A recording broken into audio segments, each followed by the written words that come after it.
आज़ादी की लड़ाई में कांग्रेस के सबसे बड़े मुस्लिम चेहरे मौलाना अबुल कलाम आज़ाद की राय में महात्मा गांधी ने मोहम्मद अली जिन्ना को बेजा तरजीह देकर मुस्लिमों का बड़ा लीडर बना दिया।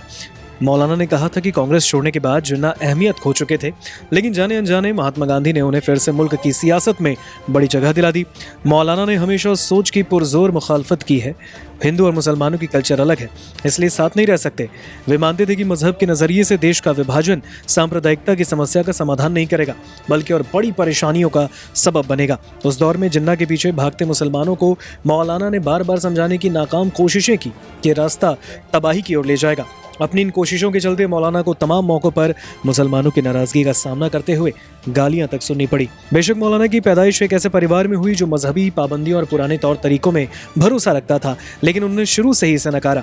सर सैयद अहमद की सोच की अगर बढ़ना है तो पढ़ना है कि उन्होंने गांठ बांधी। सिर्फ घरेलू और मजहबी पढ़ाई को नफाकी माना, आगे वो क्या करने वाले थे इसका संकेत अबुल कलाम गुलाम मुहियानुद्दीन ने अपना तखल्लुस आज़ाद तय करके किया।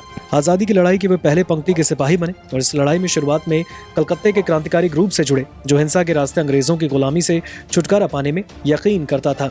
हालांकि क्रांतिकारी एक मुसलमान पर भरोसा करने को तैयार न थे।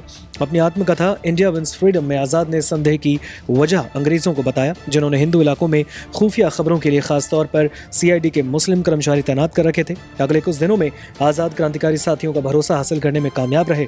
उनके कुछ अभियानों में सक्रिय हिस्सेदारी की और इस बीच वो अरविंदो घोष और श्याम सुंदर चक्रवर्ती भी संपर्क में रहे, लेकिन इस रास्ते की सीमाएं थी। वे आगे कांग्रेस से जुड़े। 11 नवंबर 1888 को जन्मे आज़ाद सबसे कम उम्र में कांग्रेस के अध्यक्ष बने। शुरुआत से ही हिंदू मुस्लिम एकता के पैरोकार आज़ाद इस सोच को हमेशा गलत मानते रहे कि अलग धर्मों और रीति रिवाजों के कारण मुसलमानों के लिए अलग देश होना चाहिए। 1923 में कांग्रेस के अध्यक्ष के तौर पर अपने भाषण में आज़ाद ने कहा, आज अगर कोई फरिश्ता आसमान की बुलंदियों से उतर आए और दिल्ली के कुतुब मीनार पर खड़ा होकर ऐलान कर दे कि स्वराज 24 घंटे में मिल सकता है, लेकिन इस शर्त पर कि भारत हिंदू मुस्लिम एकता का ख्याल दिल से निकाल दे, तो मैं इस एकता के लिए स्वराज छोड़ दूंगा, मगर हिंदू मुस्लिम एकता का ख्याल दिल से नहीं निकालूंगा। मौलाना की ये सोच ताउम्र कायम ही रही। 1940 तक मुस्लिम लीग अपने पांव दूर तक पसार चुकी थी। मुसलमानों में उसकी पैठ थी। पाकिस्तान की मांग तेज हो चुकी थी और इस बीच भी मौलाना अपने रुख पर कायम थे। 1940 में वो एक बार फिर कांग्रेस के अध्यक्ष बने। तब उन्होंने कहा, सरजमीन हिंदुस्तान पर मुसलमानों की आमद ने दो अलग समुदाय संस्कृति की धाराओं को गंगा जमुना की तरह एक साथ मिलाया है। कुछ वक्त ये अलग रास्तों से बहे, लेकिन कुदरत ने उन्हें एक साथ किया और एक संगम किया, जिसे हम गंगा जमुनी तहजीब के नाम से जानते हैं। खुदा की बनाई जमीन को पाक और नापाक में नहीं बांटा जा सकता।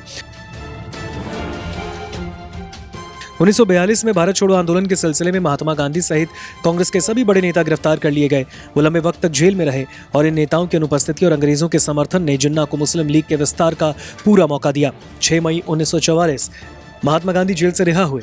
उन्होंने जिन्ना से मुलाकात की पहल की। आज़ाद ने गांधी को इस मुलाकात से रोकने की नाकाम कोशिश भी की। आज़ाद ने अपनी आत्मकथा में लिखा, मेरी समझ में इस मौके पर गांधी ने जिन्ना को लेकर बहुत बड़ी राजनीतिक चूक की। इससे जिन्ना को अहमियत मिली और इसका उन्होंने खूब प्रचार किया।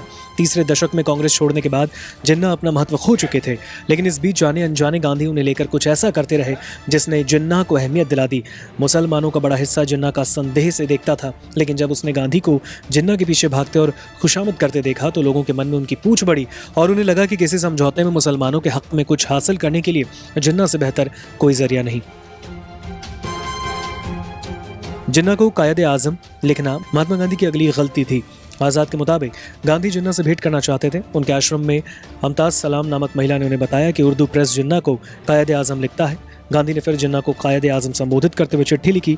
यह चिट्ठी अखबारों में छपी। मुसलमानों के बीच संदेश गया कि जब गांधी जिन्ना को कायदे आजम यानी महान नेता मानते हैं, तब वो क्यों न माने।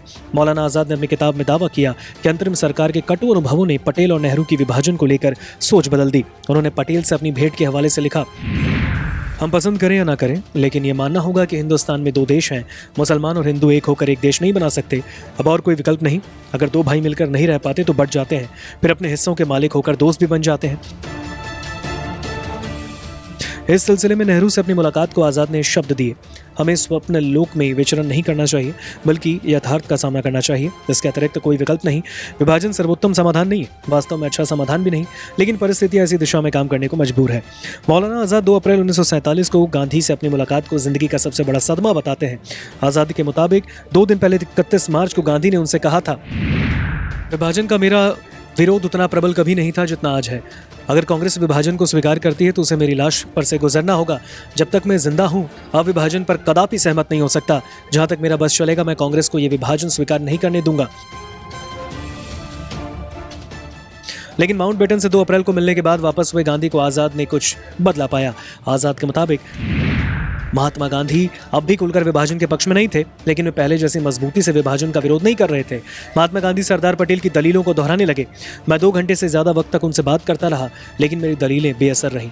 अंत में हताश होकर मैंने कहा, अगर आपके भी यही विचार हो गए हैं तो हिंदुस्तान को तबाही से बचाने की कोई आशा नहीं रह गई है।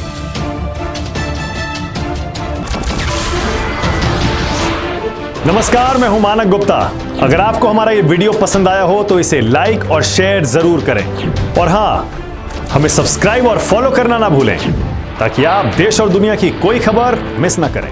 तो जुड़े रहिए हमारे साथ और देखते रहिए न्यूज़ 24।